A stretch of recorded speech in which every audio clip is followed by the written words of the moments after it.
की वीडियो में हम लोग देखेंगे जनरल साइंस से रिलेटेड कुछ इंपॉर्टेंट क्वेश्चंस जो कि आपको एनटीपीसी एग्जाम और जेईई एग्जाम के लिए बहुत ही इंपॉर्टेंट है।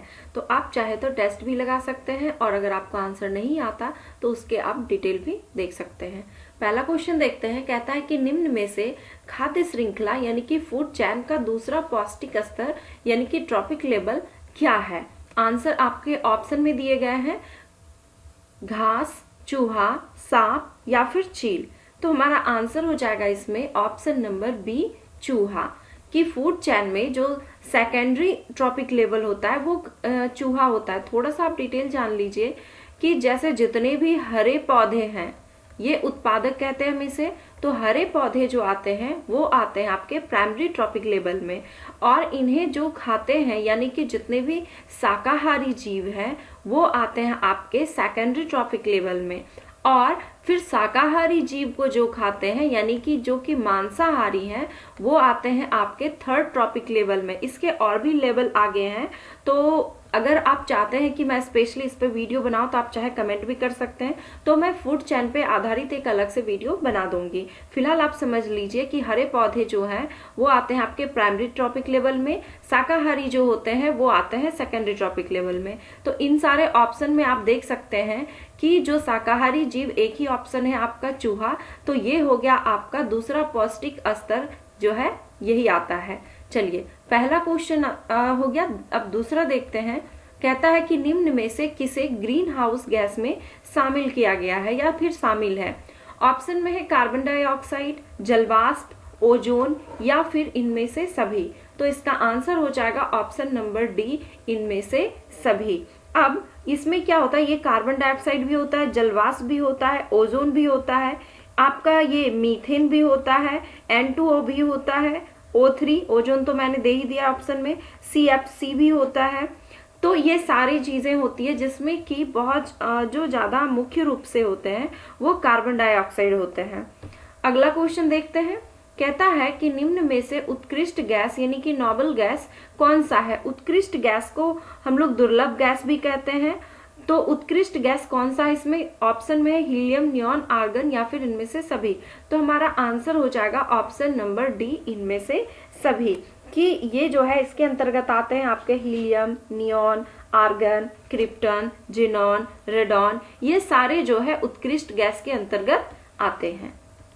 अगला क्वेश्चन दिया गया है। कहता है कि निम्न में से कौन सा अक्रिय गैस यानी कि इनर्ट गैस वायुमंडल में नहीं होता है। तो इसमें हो जाएगा आंसर आपका रेडॉन। रेडॉन जो है हमारे वायुमंडल में नहीं पाया जाता। अब रेडॉन के बारे में आप थोड़ा सा जान सकते हैं। इसकी जो खोज हुई थी 1902 में हुई थी। इनर्ट गैस उन गैसों को कहते हैं जो साधारणतः जो है रासायनिक अभिक्रिया में भाग नहीं लेता, और यह जो है सदा मुक्त अवस्था में होता है, और ये आवर्तसानी के शून्य वर्ग में पाया जाता है। अगला सवाल देखते हैं। कहता है कि पोजिट्रॉन किसका प्रतीकन है। ऑप्शन में आपके इलेक्ट्रॉन, प्रोटॉन, न्यूट्रॉन या फिर इनमें से कोई नहीं है। तो हमारा आंसर हो जाएगा इसमें इलेक्ट्रॉन। इलेक्ट्रॉन ये पोजिट्रॉन जो है इलेक्ट्रॉन का ही प्रतीकन है। अगला सवाल देखते हैं। कहता है कि जड़त्व का नियम किसके द्वारा प्रतिपादित किया गया था। तो जड़त्व का नियम जो है न्यूटन के द्वारा प्रतिपादित किया गया था। अगला सवाल देख लेते हैं। कहता है कि रासायनिक उद्योग में कौन सा तेजाब का मूल रासायनिक जो है माना जाता है। तो इसका आंसर हो जाएगा H2SO4, जिसे कि हम लोग सल्फ्यूरिक अम्ल भी कहते हैं। नेक्स्ट क्वेश्चन दिया गया है। कहता है कि सोनार द्वारा प्रयोग में आने वाला एक्वारेजिया निम्न को मिलाकर बनाया जाता है, यानी कि ये जो ऑप्शन दिए गए हैं इनमें से किन्हें मिलाकर एक्वारेजिया जो है बनाया जाता है। तो इसका आंसर हो जाएगा ऑप्शन नंबर बी, नाइट्रिक अम्ल तथा हाइड्रोक्लोरिक अम्ल। इन दोनों के जो ताजा मिश्रण होते हैं उसी को कहा जाता है अम्लराज। और एक्वारेजिया जो है जिसे कि अम्लराज भी कहते हैं, वो यही कहलाता है आपका, जिसमें कि मिला रहता है नाइट्रिक अम्ल और हाइड्रोक्लोरिक अम्ल। और कभी कभी इसका रेशियो भी आपसे पूछ लिया जाता है कि ये किस रेशियो में मिला हुआ रहता है, तो 1:3 के रेशियो में मिला हुआ रहता है। और एक्वा रेजिया को हम लोग शाही जल भी कहते हैं। और इसका यूज क्या है कि यह सोनार यूज करते हैं किसमें, तो यह सोना और प्लेटिनम आदि को यह गला देता है। अगला क्वेश्चन देखते हैं। अगला क्वेश्चन दिया गया है, कहता है कि एल्युमिनियम बनाने के लिए कौन सा मुख्य खनिज का प्रयोग किया जाता है, तो इसमें मुख्य खनिज का प्रयोग किया जाता है बॉक्साइट का। अगला सवाल देखते हैं। कहता है कि सबसे अधिक क्रियाशील धातु निम्न में से कौन सी है, तो सबसे अधिक क्रियाशील हो जाएगी इसमें पोटेशियम।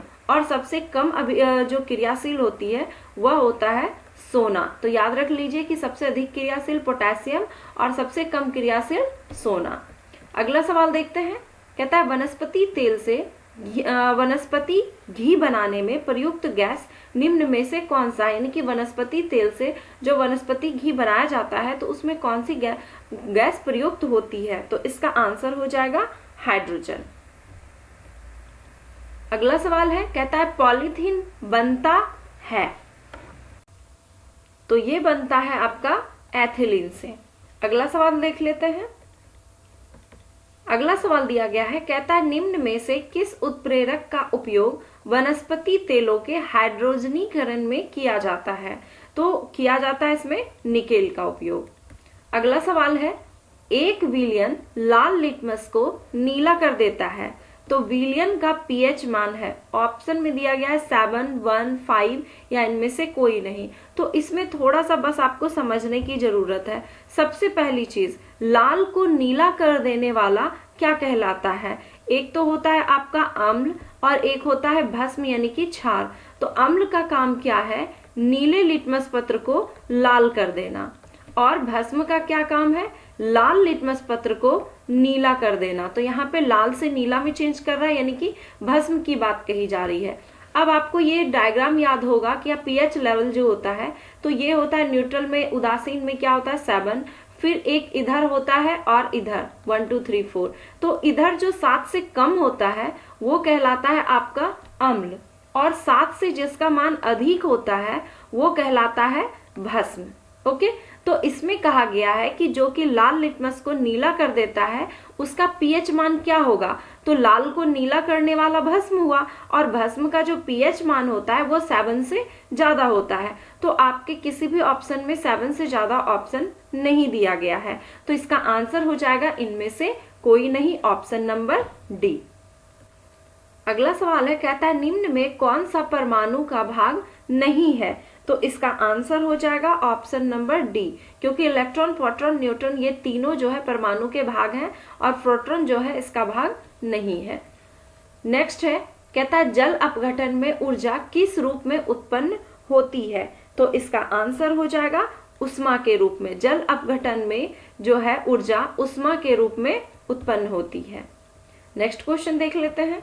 कहता है कि किसी तत्व के रासायनिक गुण निम्न में से कौन तय करता है, यानी कि किस पे डिपेंड करता है उसका रासायनिक गुण, तो रासायनिक गुण डिपेंड करता है इलेक्ट्रॉन की संख्या पर।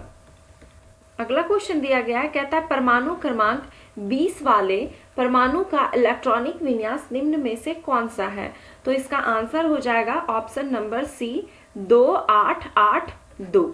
अगला क्वेश्चन देखते हैं।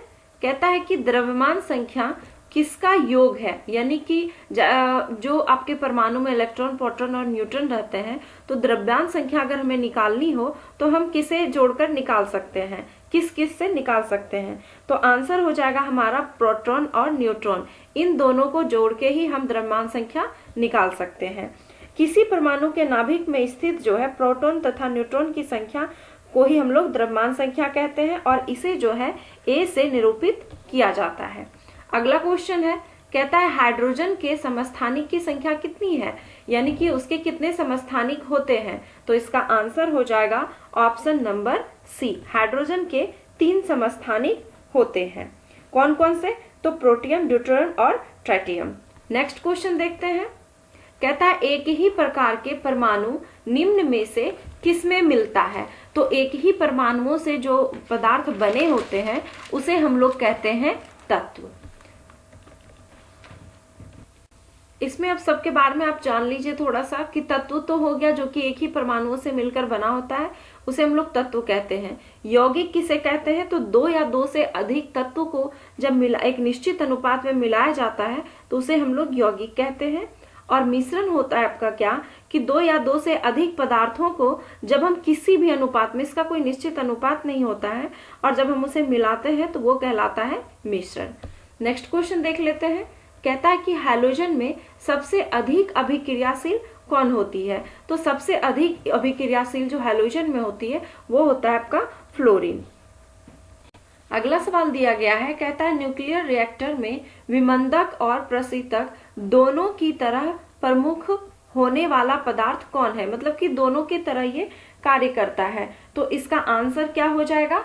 भारी जल, यानी कि जिसे हम लोग भारी पानी कहते हैं, जिसका दूसरा नाम होता है ड्यूटेरियम ऑक्साइड भी होता है। भारी जल की खोज जो है 1932 में की गई थी। किसके द्वारा? तो यूरे और वासवर्न के द्वारा। अगला सवाल है, कहता है कि भारी मशीनों में स्नेहक के रूप में निम्न में से किस चीज का प्रयोग किया जाता है? तो स्नेहक के रूप में किया जाता है प्रयोग ग्रेफाइट का। नेक्स्ट क्वेश्चन देखते हैं। अगला सवाल है, कहता है कि एक हाइड्रोजन परमाणु का द्रव्यमान एक इलेक्ट्रॉन के द्रव्यमान का कितना गुना होता है? क्वेश्चन को फिर से समझ लीजिए। कहता है एक हाइड्रोजन जो है परमाणु का द्रव्यमान, एक हाइड्रोजन परमाणु का द्रव्यमान एक इलेक्ट्रॉन के द्रव्यमान का कितना गुना होता है? तो इसका आंसर हो जाएगा 1837 गुना। तो आज का वीडियो आप सबको कैसा लगा मुझे कमेंट बॉक्स में बताएं। और भी वीडियो देखने के लिए चैनल को प्लीज लाइक करें, सब्सक्राइब करें, शेयर करें। धन्यवाद।